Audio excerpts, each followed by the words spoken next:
Yuima kept up his charade, loudly accusing Akira of shooting him out of nowhere, claiming he tried to kill him. Akira, not one to back down, immediately shot back, figuratively this time, arguing that, sure, he pulled the trigger, but only because Yuima tried to kill him first. But Yuima wasn't having it. He doubled down, calling Akira a liar, saying Akira came at him, and he was just defending himself. Reina, caught in the middle of this mess, was understandably confused. As the two continued to bicker like schoolkids, Akira insisted that Yuima was spouting nonsense, claiming he was the one ambushed without warning. Of course, Yuima fired right back, again, figuratively, accusing Akira of being the one spreading lies, claiming he came charging in, guns blazing and shouting nonsense. Reina, getting nowhere fast with these two, turned to Shiori for some level-headed advice. Shiori glanced over at Akira. She knew Mr. Akira to be an honest man, someone who'd speak the truth even when it might cost him his life. So, she found it hard to believe he'd suddenly start making things up. However, Yujima's expression was equally convincing.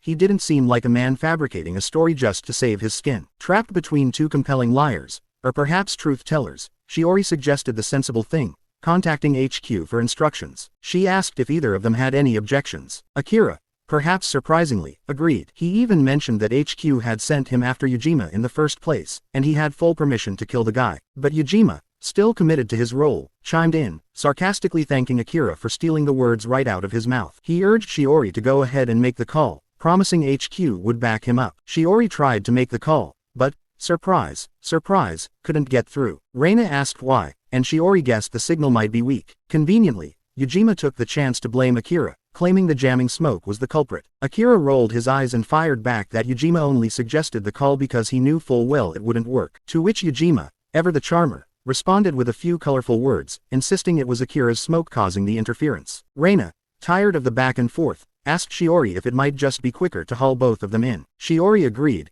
It was probably the smartest move. So, she asked both men to cooperate and come along. Yuima, playing the part of the wounded victim, said he would, but as he tried to stand, he dramatically collapsed back to the ground. Classic. Akira, never one to let a good opportunity slip, pointed his gun at Yuima, making him squirm. Shiori quickly asked Akira to lower the weapon. Akira hesitated, probably wondering how much trouble he'd get into if he, accidentally, discharged his weapon. But after a bit of gentle nudging from Shiori, he eventually obliged. Shiori knew Akira well enough to sense he was in a foul mood, so she carefully tread around him, trying not to repeat any mistakes from their last encounter. Meanwhile, Akira was fully aware that Shiori was being cautious around him. He figured if he could just keep his cool for a little while longer. And then, out of nowhere, Alpha, ever the voice of reason, shouted at Akira to stop Reina. Too late. Both Akira and Shiori turned just in time to see Reina offering Yuima a hand. Reina, ever the helpful one, told Yuima she'd help him up. But before anyone could stop it, Yuima seized the opportunity, grabbing her hand and pulling her close. In the blink of an eye, Yuima had Reina in a chokehold, shouting at everyone not to move, effectively turning her into a human shield. Reina, still baffled by the sudden turn of events, demanded an explanation. Yuima, clearly amused by her innocence, sarcastically asked if she really needed him to spell it out. To make sure no one was confused, Yuima kindly clarified the situation. He was holding her hostage. If anyone dared to move, she'd be the first to go.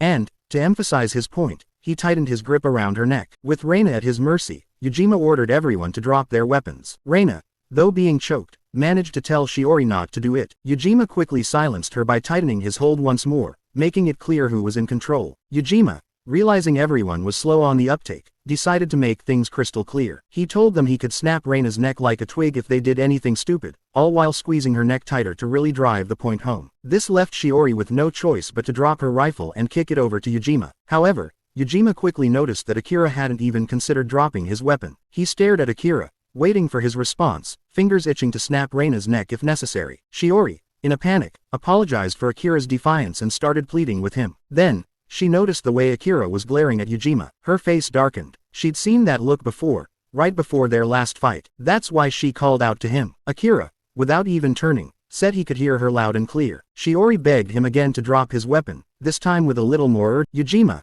clearly feeling like his perfectly reasonable demands were being ignored, asked if the negotiations had somehow failed to penetrate Akira's thick skull. Did he not care if Reina died? Akira, unshaken, didn't even flinch, let alone drop his rifle. He just asked a single question. When would Yujima's demands stop? When his buddies showed up to kill them all. Yuima, still sticking to his bluff, acted confused. He claimed he didn't have any group and that he worked alone. He told Akira that if he just dropped his weapon, he'd slowly back away and let Reina go once he was far enough. Simple as that. But Akira wasn't buying it for a second. He knew that Yuima was a relic thief. The shocked look on Yujima's face said it all. Akira had hit the nail on the head. Akira explained how he'd figured it out. Yuima hadn't even tried to bluff earlier. He went straight for the kill. That only meant one thing. Once Yuima saw Akira's face, he had to take him out of the picture. Akira guessed Yuima must have stashed his loot nearby, which explained why he was so desperate to keep his identity hidden from HQ. After all, he was a cyborg. He could just swap his face later if needed. But witnesses? That was a different problem. If the city found out what Yuima looked like, they'd track him down in no time. And going up against the city meant one thing. A price on his head. Yujima's only play here was to eliminate them all. Akira laid it all out, then asked if he was wrong. Yuima, unimpressed, said that even if all that supposed nonsense was true, Reina would still die unless Akira dropped his weapon. Akira, ever the cool-headed type, countered by saying that if Yuima killed her, they'd absolutely kill him next. But judging by Yujima's smirk, Akira guessed the guy probably had some backup who were real heavy hitters. Yuima tightened his grip on Reina's neck, issuing his final warning to drop the gun. But Akira didn't budge. His response, a firm, unwavering, no. This shocked Shiori, while Yuima, knowing Akira was serious, just smirked. Yuima called Akira a heartless bastard for not caring about his lovely hostage, and asked if he didn't care about doing the right thing. Akira, with a sarcastic grin, responded that it was pretty rich hearing that from the guy holding said lovely hostage in a chokehold. Yuima shot back, saying it was different for him. He was the bad guy. After all, he didn't have to worry about consequences. But, he added, good citizens like Akira didn't get to enjoy that kind of luxury. Yuima had figured Akira out. He was ready to blow Yuima away, hostage or no hostage, as soon as his backup arrived. So, Yuima decided to switch tactics. Since Akira didn't seem to care about Reina, he'd ask someone who did. With a calculated move, Yuima kicked Shiori's rifle back to her and told her that if she wanted Reina to live, she'd have to kill Akira. Akira, sensing the shift, immediately turned his attention to Shiori. He asked Alpha what Shiori would do, and Alpha, always the cold realist, answered that she'd attack him. Akira, surprised, asked why. Alpha explained that Shiori would probably want to save the hostage. After all, a living hostage had the potential to be rescued. Shiori wasn't the type to throw away that chance.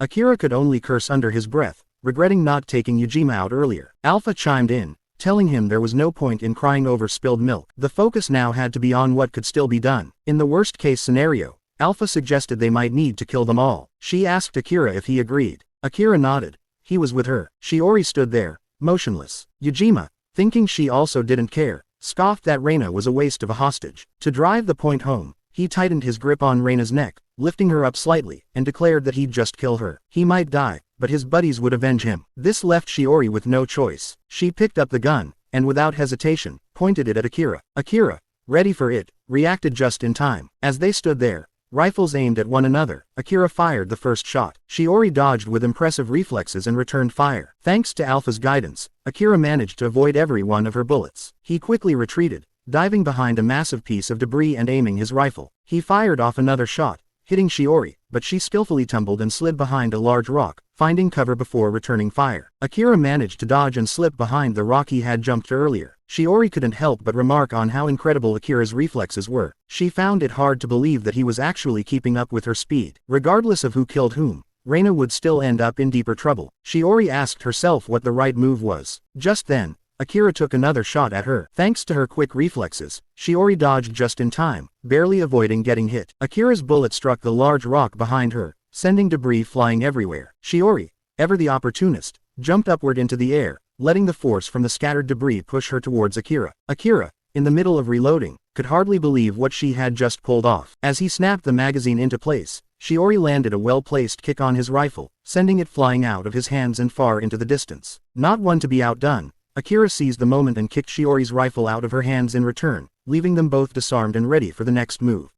Katsuya and his team were also busy with their mission, setting up lights. However, Katsuya seemed distracted, his terminal open on his phone for a while now. Yuima, noticing his unease, asked if he was still worried about sending Reina and Shiori off on their own. Katsuya admitted he couldn't get in touch with them, which was odd. Yuima wondered aloud if something was blocking the signal. This was all Katsuya needed to hear. Making up his mind, he recklessly dashed off, telling his team that he was going to check on them. Meanwhile, as Shiori and Akira's battle raged on, both of their rifles had been knocked away. Akira leapt back, reaching for another rifle behind him, but Shiori wasn't about to let him gain the upper hand. She lunged forward, stopping him just in time, forcing the fight into brutal close-quarters combat. As the intensity of the battle grew, Reina could do nothing but watch, her worry for Shiori clear on her face. Yuima, meanwhile, was enjoying the show. Smirking, he silently cheered them on to wear each other down. The more they fought, the better it was for him. But Reina had had enough. She couldn't just stand by while they fought and risked their lives because of her mistake. With clenched fists, she slammed her elbow into Yujima's abdomen. Yuima, however, only smirked. He tightened his grip on her neck and sarcastically asked if that was an invitation for him to kill her. Apologizing mockingly, he said he was keeping his hostages alive for now. He added that she should give up any ideas of heroics or suicide because he knew how to make it look like she was still alive, and they wouldn't notice until it was too late. Reina's silent tears began to fall. Her heart sank as she realized that Shiori and Akira were in this mess because of her. Yuima seemed amused that just a few cruel words had already broken her spirit, figuring she wouldn't cause any more trouble. Back in the heat of battle, Akira found himself questioning how Shiori had gotten so good. He even asked Alpha if he really had a chance at winning this. Alpha, as usual, told him not to worry, advising him to grit his teeth and hang in there. Akira, in return, begged Alpha to figure something out before he lost all of his limbs. His whole body hurt like hell, and honestly, if Alpha told him they'd already been torn off, he might have believed her. Alpha's reassuring words that he'd be fine, I think, only made Akira more nervous. She went on to explain that Shiori was probably using a speed stim. Given her insane reaction time and evasive maneuvers, Alpha suspected it was a stim designed for short bursts of extreme speed rather than long duration. Akira was surprised to learn there were drugs that could make someone faster. He figured if that was the case, all he had to do was hold on until the stim wore off. Alpha confirmed this,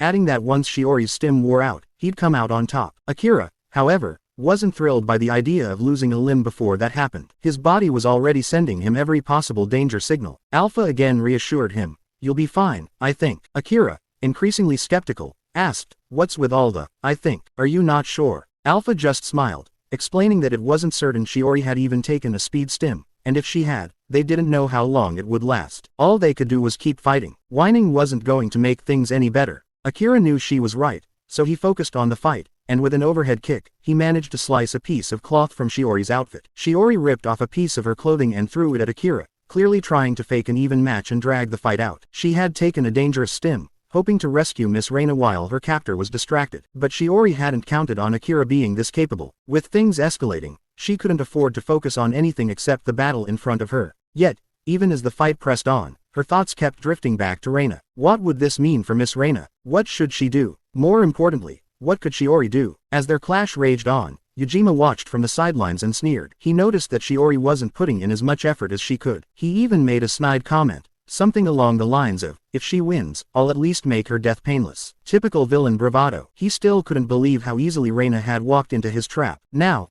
all he had to do was wait for backup. Then, he noticed a rifle lying near him. That weapon could be a game changer, potentially even powerful enough to put a dent in Kane's armor. Ideally, he'd get rid of it now, while he still had the chance. But one glance at the brawl between Shiori and Akira, and Yuima knew that if nothing changed, Akira would win. His hostage tactic only worked on Shiori, and boy, did he regret how weak she turned out to be. He cursed under his breath, wondering if Kane and Nelia would make it in time. Maybe he shouldn't have told them to take their time. Shiori was clearly on her last legs, and Yuima figured he could take her down single-handedly. If Akira died, he could just ditch the hostage altogether. He eyed the rifle again and began inching towards it, slowly and carefully. He couldn't risk Akira noticing any sudden move, and Akira would shift his attention to Yuima. His plan was simple.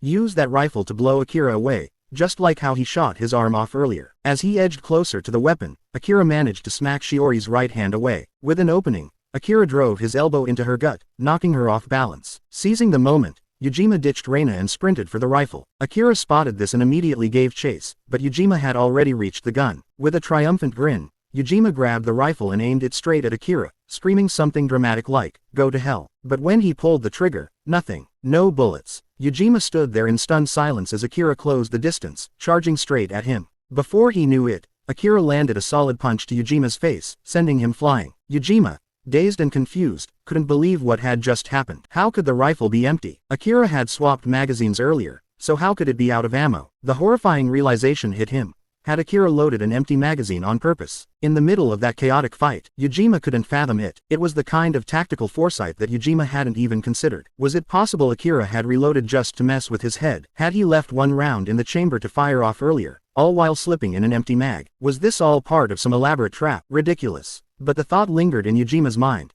Had he been playing right into Akira's hands all along? As Akira snatched the rifle from Yuima and reloaded it with a fresh magazine, Yuima panicked. He tried to beg for his life, but Akira wasn't having it. Without hesitation, Akira shot him in the head, ending it right there. And he didn't stop. Akira kept firing, shattering Yujima's body into pieces. Meanwhile, Shiori saw her chance and dashed over to Reina, who was coughing and trying to catch her breath. Shiori asked if she was all right, to which Reina responded by asking if they were finally safe. But Shiori's relief was short-lived. She noticed Akira approaching them, rifle at the ready. Akira, in his mind, reasoned with Alpha. He figured there was no reason to keep fighting anymore, so he asked if lowering his gun would end things peacefully. Alpha, always the realist, reminded him that he had missed his chance to kill his enemies earlier, simply because those people didn't believe him. Shiori had attacked him just to save Reina. Alpha added that it wouldn't be surprising if they assumed Akira held a pretty serious grudge at this point. Akira guessed Alpha was right. Shiori's speed stim had mostly worn off, but Alpha suspected she had another dose ready to go, and she doubted Shiori would hesitate to use it, even if an overdose would kill her. Akira had already figured as much. If Shiori were afraid of dying, she would have bailed long ago. Alpha warned Akira that Shiori might be willing to sacrifice herself to kill him and save Reina from any future revenge. It was still a real possibility. Knowing that,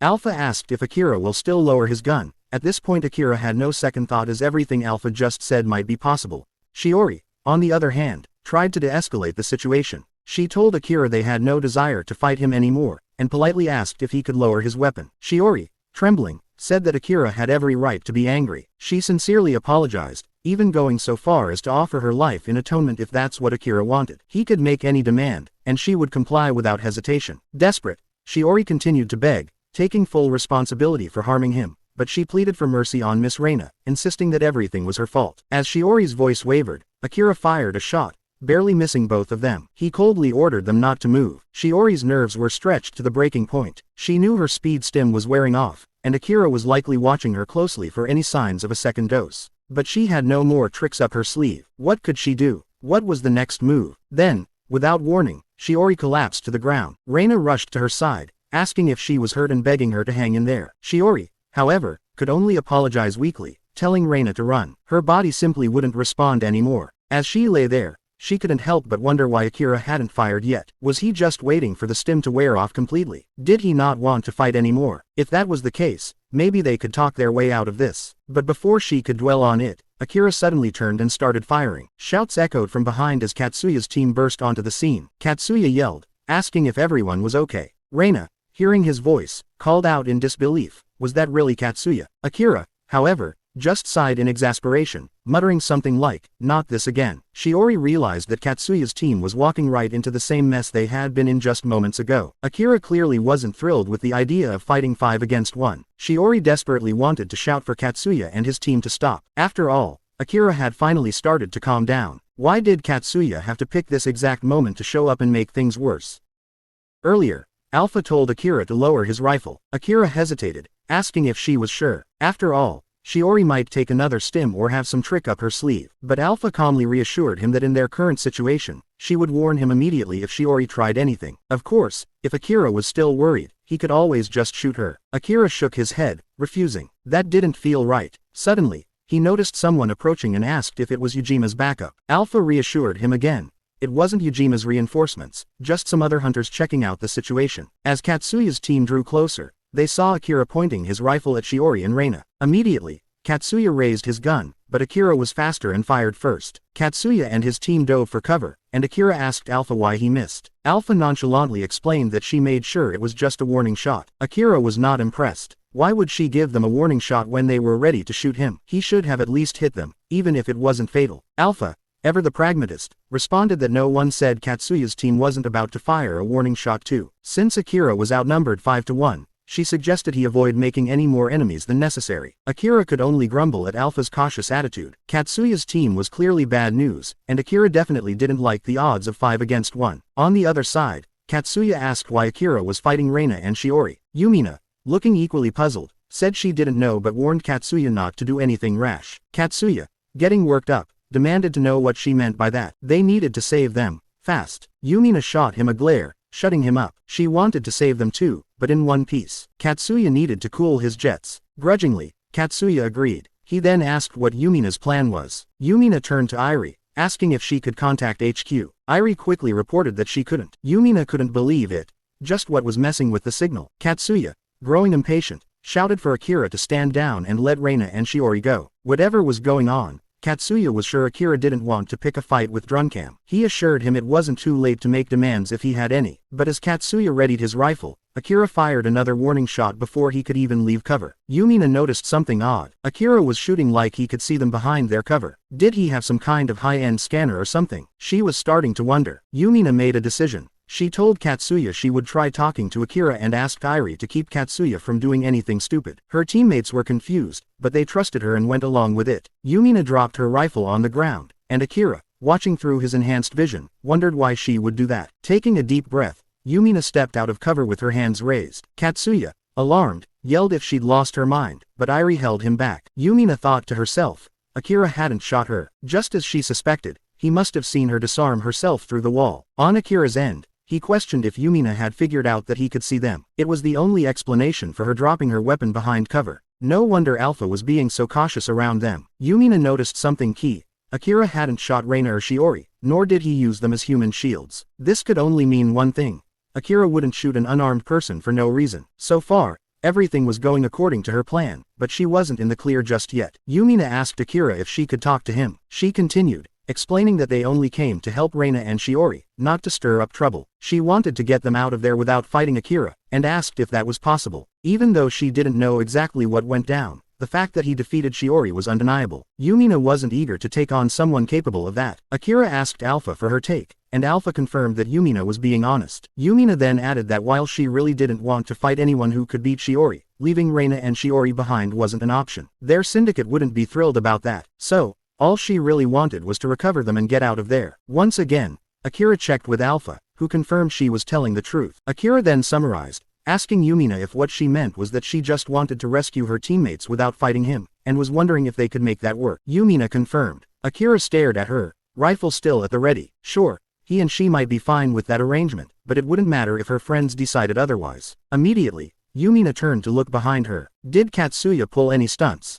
She did tell him not to do anything stupid, or was Akira just bluffing? With a sigh, Yumina asked if they were on the same page. Akira agreed. Yumina then made a bold suggestion. She offered to take Reina and Shiori's place as his hostage. She asked if that sounded good. Her reasoning was simple.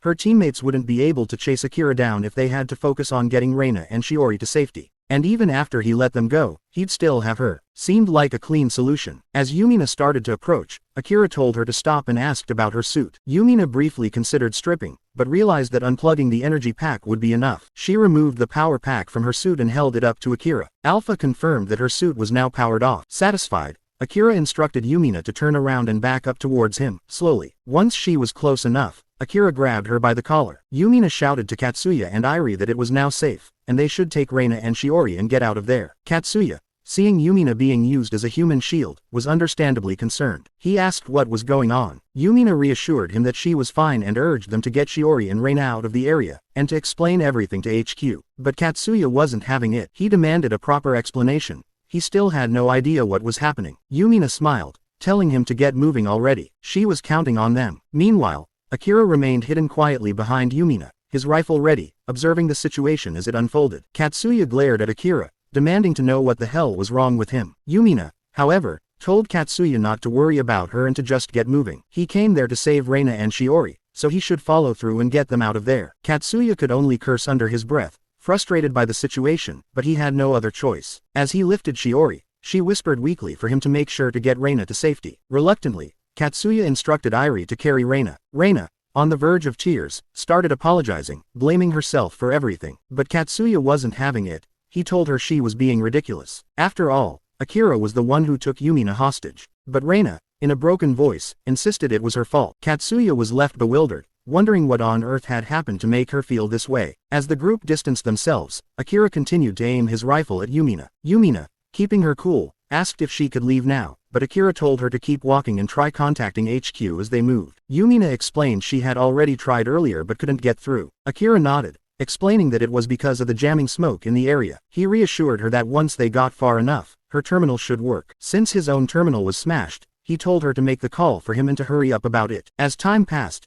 Yuima asked why Akira had fought Shiori and what exactly had happened back there. Akira, blunt as ever, told her to ask Shiori about it later. Yuima pressed further, wondering why he couldn't just explain it to her. That question seemed to hit a nerve. Akira, visibly irritated, snapped back, asking why she'd waste her breath talking to him. She didn't know him, so why trust anything he said? Surprised by his anger, Yuima quickly apologized, genuinely feeling guilty for pushing him. This caught Akira off guard, who hadn't expected an apology. As they continued walking, Akira couldn't help but ask why Yuima had volunteered to be his hostage just to settle things. She explained that by talking things out, she figured they could avoid a fight. Losing any of her friends by going up against someone who took down Shiori wasn't something she was willing to risk. Akira, intrigued, asked what she would have done if he had actually shot her. Yuima simply shrugged, saying if that happened, there was nothing she could have done about it. This answer left Akira stunned. Then Yuima smiled at him, genuinely thanking him for holding his fire. Akira, still processing everything, could only manage a dumbfounded, sure. Her reckless courage made Akira wonder how anyone could take such a gamble with their life. He knew he wouldn't have done it, not even if the odds were in his favor. What kind of life made someone act like that? It was a mindset he couldn't comprehend.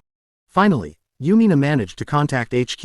Akira overheard her and clearly state his number, 27, and report that there were 3 injured in combat with a suspect. He also added that further combat was impossible as the suspect was dead, but there was a serious risk of the suspect having allies, possibly relic thieves. He requested combat specialists for support and rescue. He explained he was using another hunter's terminal since his had been destroyed during the fight. Furthermore, Druncam has rescued the 2 injured hunters.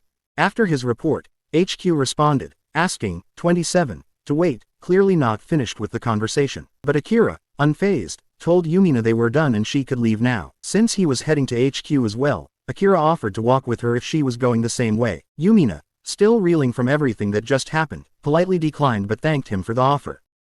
Before parting ways, Akira gave Yuima one last piece of advice, not to return to the room from earlier. The guy who attacked Reina and Shiori might have reinforcements on the way. With that, Akira dashed off, leaving Yuima standing there. She shouted after him, asking him to wait, wanting to know more about what had happened. But Akira was already gone. Back on HQ's side, they asked Yuima what was going on, but she was still trying to wrap her head around everything herself. Meanwhile, a group of reinforcements grumbled about how cramped the tunnel was as they moved forward. Upon arriving at the scene, they found Yujima's remains, his head blown clean off. No one had even bothered to take his brain implant. These grumblers were Yujima's backup, suited up in what looked like robot power suits. One of them sighed, saying they should move on if there was nothing else they could do, but another pointed out there might be some relics Yuima had hidden nearby. Since they didn't find any other corpses besides Yujima's, it was safe to assume the one who killed him had already made a clean getaway. At the very least, HQ would be aware of the fighting and would send more hunters to investigate soon. The relic thieves couldn't risk trying to grab the relics and fight off hunters at the same time, which wasn't wrong at all. Kane,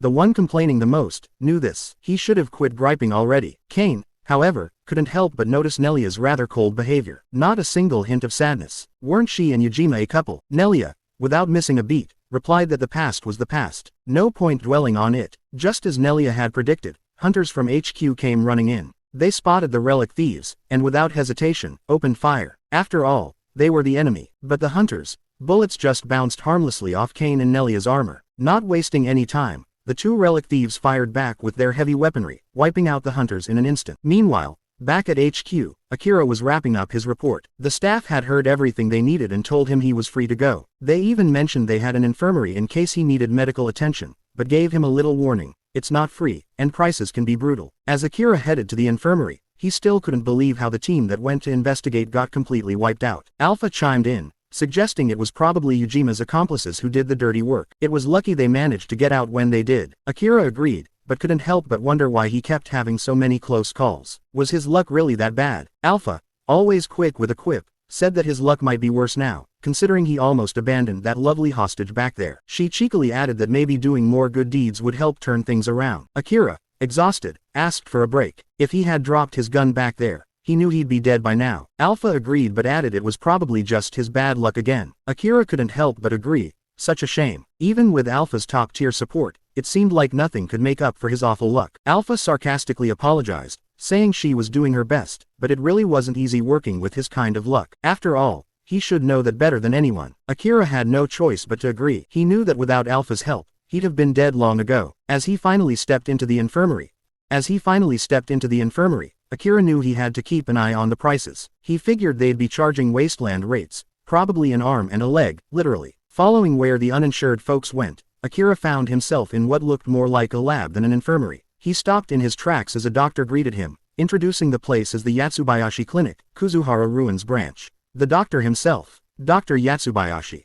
The doctor welcomed Akira to the Yatsubayashi Clinic, Kuzuhara Ruins branch, and introduced himself as Dr. Yatsubayashi. Now, let's get down to business. He asked how Akira planned to pay. Akira responded that he'd prefer to have it deducted from his earnings, which the doctor readily accepted. He explained that while the exams were free, thanks to municipal support, everything else came with a price tag. So, if Akira couldn't afford treatment, he shouldn't blame the doctor for his wallet's misfortunes. As Akira peeled off his power suit, Dr. Yatsubayashi began his examination. "You're lucky your injuries are only minor," he said. However, he still recommended treatment and inquired how much Akira wanted fixed up. Akira raised an eyebrow at the minor label, especially since his arms and legs felt like they'd been run over by a truck. The doctor clarified that serious injuries would involve torn off limbs or exposed and ruptured organs. Basically, anything that would send a person screaming into the nearest hospital. That aside, Akira's injuries were indeed minor. Still wincing, Akira insisted that since it hurt to move, he wanted Dr. Yatsubayashi to patch him up as best as he could. The doctor obliged and pulled out a healing agent he had invented. He highly recommended it and even offered Akira a discount, which sounded suspiciously enticing. But Akira noticed the concoction was a bright green color, prompting him to refuse quickly. It looked like bad news in a bottle. The doctor approached him with a strangely creepy grin, assuring Akira that it was perfectly safe. He had analyzed old world relics and developed the medicine to replicate their effects. According to him,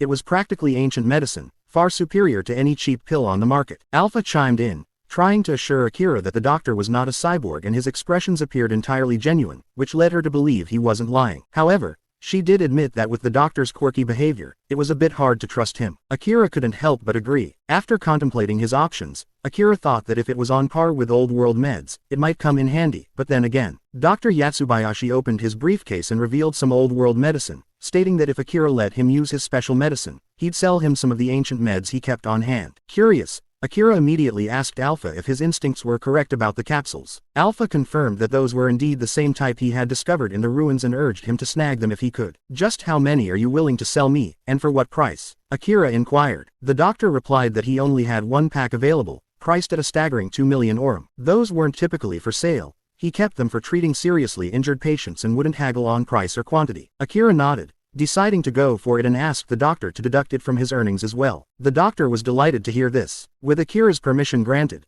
Dr. Yatsubayashi began injecting the medicine he created into several places on Akira's body. "Hold still," he instructed with a grin. After what felt like a small eternity, they finally wrapped up the treatment. Dr. Yatsubayashi advised Akira to rest for at least an hour and reminded him to keep mum about the special medicine he sold him. As Akira sat there, wrapped in bandages, he asked the doctor how much he owed for today's visit. Dr. Yatsubayashi replied with a cheerful tone, 100 grand, but don't worry, I'm confident you'll love the results. This was, of course, after he deducted his participation fee. Dr. Yatsubayashi bowed and thanked Akira for participating in the clinical trial, inviting him to return if he ever got the chance, as he always needed more data. Akira was taken aback to learn that it was merely a trial. Just then, a stretcher wheeled in with a patient, and the doctor mentioned that an urgent case had arrived. "Time for you to scram," Dr. Yatsubayashi said, shooing Akira away, claiming that his minor injuries were just getting in the way. He could only hope he could save all the newbies. As Akira followed the doctor, he asked if that was everyone. As far as he knew, some were already pushing daisies. "Ah,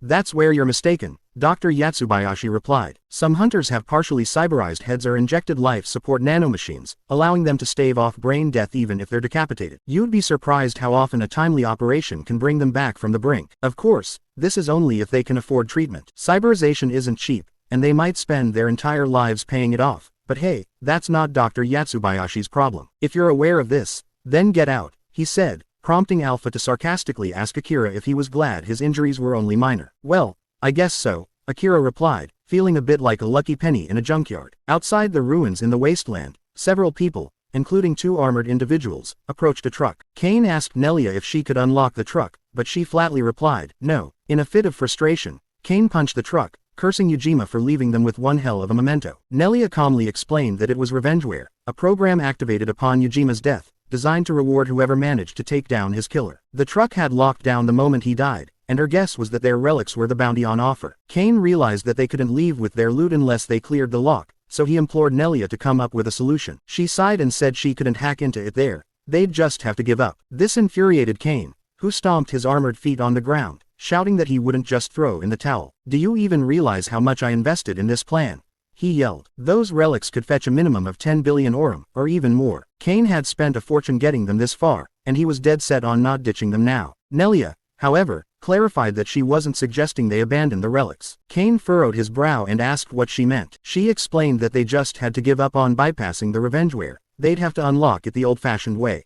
She pointed at a picture of Akira, saying they needed to eliminate him. Back in the underground during the Urata Scorpion's extermination job, Akira noticed that his treatment seemed to have worked wonders. Alpha commented that the doctor must be better than he appeared. It was indeed a sweet deal, especially since they'd secured old-world medicine in the bargain. Akira mused aloud, are you saying I actually got lucky? But considering my track record, I'm guessing this balances out the scales. Meanwhile, in a certain hallway, a man in suit is asking his staff if they still couldn't contact the temporary base. His staff reported that they were unable to reach them, explaining that the colorless fog surrounding the base was too dense for communication until it cleared. The man sighed. Just when they needed to report those pesky relic thieves, this happened. But they could still relay the information directly. He instructed his men to find an unoccupied hunter to carry their message. One of the men bowed and replied, Sir, consider it done. The unlucky hunter assigned to this task was none other than Akira. He informed Alpha that it was just one quick trip to the base, and they could call it a day. What a stroke of luck. He could hardly wait to head home and finally get some rest. Sounds like a plan, Alpha replied. Your suit isn't in the best shape anyway. Akira couldn't help but think that today had been a killer ride. Out of nowhere, Alpha seized control of Akira's suit, flooring the accelerator and sending them skidding away. Akira, confused, asked Alpha what on earth was happening. Just then, he glanced upward to see dozens of missiles raining down on him. The explosions rocked the area, leaving nothing but chaos in their wake. The culprits were none other than Nelia and Kane, perched atop a nearby building, looking quite pleased with themselves. Kane declared that the explosions should be enough to get the truck moving, turning to Nelia for confirmation. However, luck wasn't on their side. The truck remained locked. Why is it still locked? I just took out the target, Kane complained. The answer was simple. The system either hadn't seen enough to confirm Akira's demise, or he was still alive and kicking. Nelia suggested that Kane should dig out the body. A visual of his severed head would surely satisfy the program's requirements. While Nelia had nothing against flashy kills, she warned that if that colossal explosion made it impossible to confirm Akira's death, she'd hold Kane accountable. Fine, Kane agreed, already grumbling as he started to sift through the debris from the explosion in search of what was left of Akira. But he wasn't there. Did the blast send him flying? Kane wondered as he continued to search. To his surprise, he stumbled upon Akira's motorcycle, which meant he couldn't be far off. Nelia chimed in that finding the motorcycle wasn't good enough. They needed Akira's body. Kane rolled his eyes, exclaiming he was already on the hunt. As his scanner scanned the area, he finally located Akira. But instead of finding a lifeless corpse, he was astonished to see Akira still standing, rifle at the ready. Just moments earlier, as the missiles were about to strike, Alpha calculated their trajectories. She determined that evasion was impossible, leaving her with no choice but to defend. Using Akira's powered suit, she stepped out of the vehicle, accelerating it to give Akira the chance to lift his motorcycle as a makeshift shield. As the missiles struck the motorcycle, Alpha used Akira's legs to propel him away from the blast. The impact sent him flying, and he landed painfully, his back screaming in protest. As soon as he hit the ground, his body spun around from the force, crashing into a piece of debris that collapsed and revealed an open hole beneath him. With everything happening at lightning speed, Akira struggled to process what was going on. Was he dreaming? When did he doze off? These questions swirled in his mind as he fought to regain his focus. Get up, Alpha shouted, urging him to fight back if he wanted to survive. There was no time to waste. Despite the pain radiating through his body, Akira forced himself up, gripping his rifle tightly. He climbed out of the hole and took position among the debris, aiming his rifle at Kane. Without a moment's hesitation, he pulled the trigger, catching Kane completely off guard. Suddenly, Kane's armored suit lit up like a flashlight in the dark. Akira was taken aback by this unexpected turn of events, but with Alpha's guidance, he dashed away in the nick of time. Kane readied his rifle and fired back without missing a beat, but Akira had already jumped down, taking cover behind some debris. Nelia, hearing the commotion, immediately asked Kane what was happening. Did he run into a monster? She wondered aloud. No, the little brat is still alive. Kane snapped back. Nelia, with a sarcastic tone, reminded him that he had claimed to finish Akira off. Kane, frustrated, explained that Akira had dodged his missiles and even managed to land a hit on him before escaping. That shot had done a number on Kane's force field armor. Nelia found it odd that a hunter would bring such powerful ammunition underground, where it seemed pointless to use. Kane explained that the weapon was a CWH, with proprietary ammo, and they were left questioning why anyone would drag such a thing into the tunnels. Is Akira planning to hunt tanks or something? This makes no damn sense, Kane exclaimed in exasperation. Nelia recalled that before Yuima bit the dust, he had mentioned that the city might be involved in their plan. This revelation made everything click for her, and Kane agreed. It made perfect sense, and the CWH was likely insurance against them. If they were really unlucky, the city defense force might already be on their way, and Kane wasn't keen on facing them. Nelia reassured him that if they dispatched Akira quickly, they wouldn't have to worry. After all, they couldn't call for backup yet, thanks to the pesky colorless fog. So they set off to hunt Akira. As he ran, panting heavily, Akira noted that Kane had shrugged off a CWH proprietary round. Alpha explained that Kane's force field armor was the reason behind it. She elaborated that the flash from Akira's bullet was called impact conversion luminescence. The armor mitigated the impact by converting some kinetic energy into light, effectively rendering the shot less effective. But Akira interrupted, saying he didn't care about the science lesson right now. What he needed was a plan. He quickly took some pills and asked Alpha what to do next after blocking his shots. Alpha advised him to keep firing and hope to deal some damage. Does he have a weak point or something? Akira inquired. With a sigh, Alpha replied that given his current power level, the answer was no. She advised him to forget about weak points and focus on putting as much distance between himself and them as possible.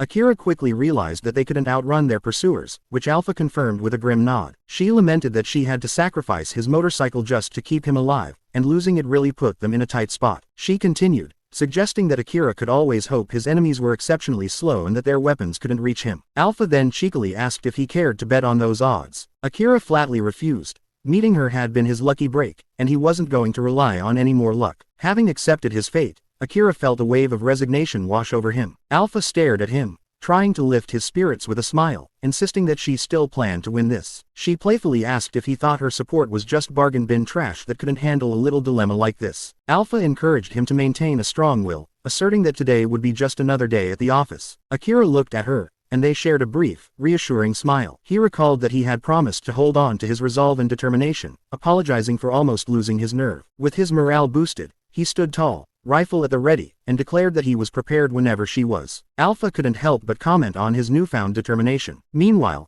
Nelia and Kane arrived at the building where Akira was hiding. Nelia urged Kane to make things quick, but just then, a small flash erupted in the building, and before they could react, a bullet struck them. Luckily, their shield absorbed the impact, but that shot had just given away Akira's position. Kane immediately started shooting at where Akira was hiding. Fortunately, the wall provided enough cover for Akira, prompting Nelia to comment on how surprisingly sturdy it was and even wondering when it was built. Kane, however, was furious.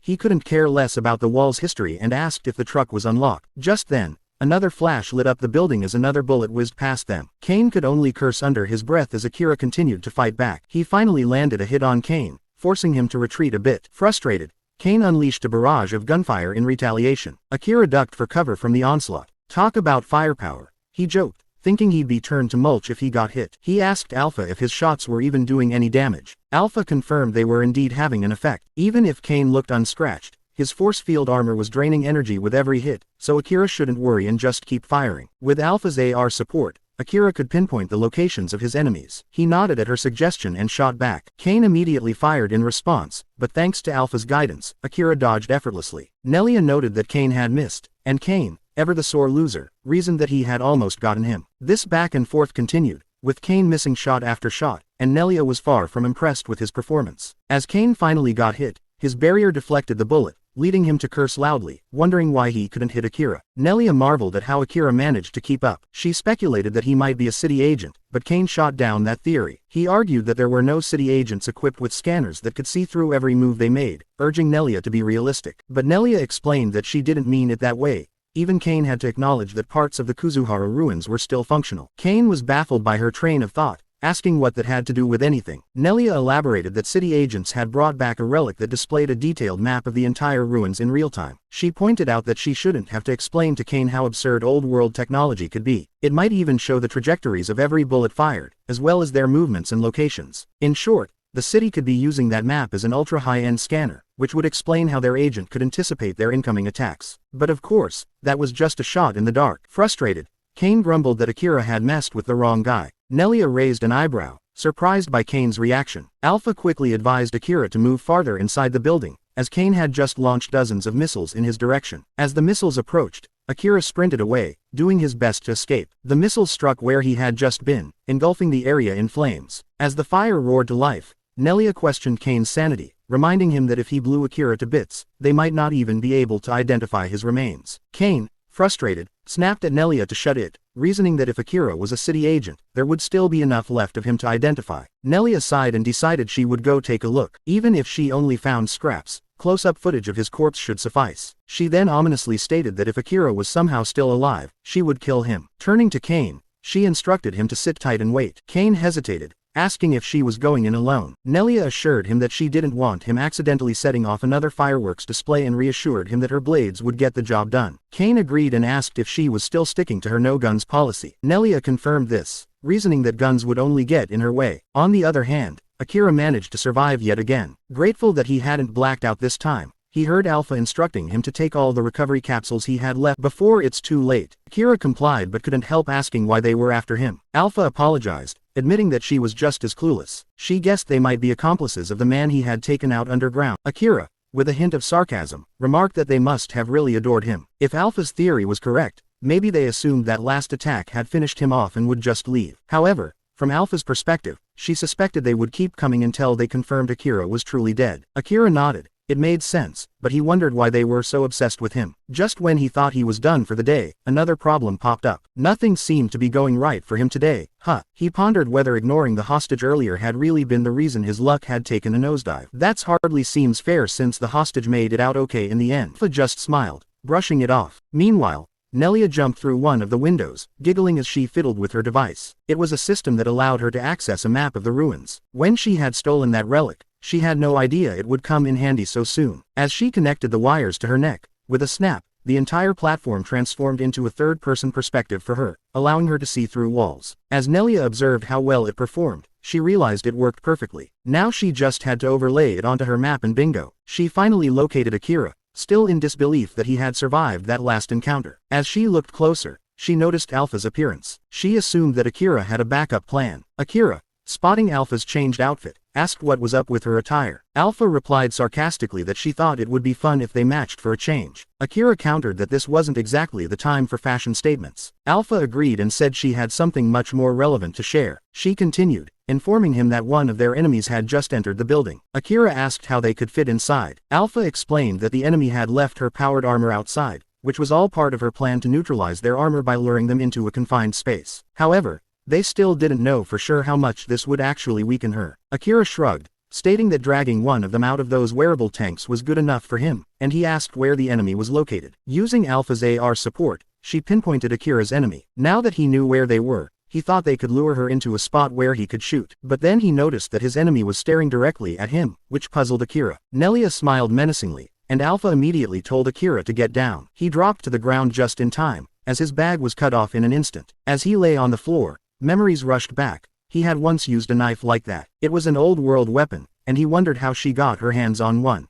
Did she find it in the tunnels? As Akira stood up, he noticed blood near him, and nerves began to creep in. Did she cut him? He knew he had dodged, but as he looked closely, he saw Alpha's severed corpse nearby, and instinctively shouted her name. Would you look at that? Another Gojo fan. Meanwhile, Nelia believed she had Akira cornered, but as she examined her handiwork, she realized she had only gotten his bag. Not one to be deterred, she still felt triumphant because she had captured his friend. To dodge Nelia's attack, Akira had to be able to see her too. Nelia grumbled to herself that she had just wasted a perfectly good relic trying to kill him. Surviving that was just wasteful. But she didn't dwell on it long. She still had plenty of other relics and old-world weapons at her disposal. Using her newly acquired old-world knife, she sliced through the wall in front of her, shaping it into a diamond, and kicked it away, creating an entrance. Stepping through the newly carved doorway, she taunted Akira not to go anywhere because she would be carving him up soon enough. Worriedly, Akira approached Alpha and reached out to her, but to his shock, his hand passed right through her head. Alpha quickly calmed him down, explaining that the me he could see was entirely just a visual representation. She was merely showing him what would have happened if he had been hit. Akira,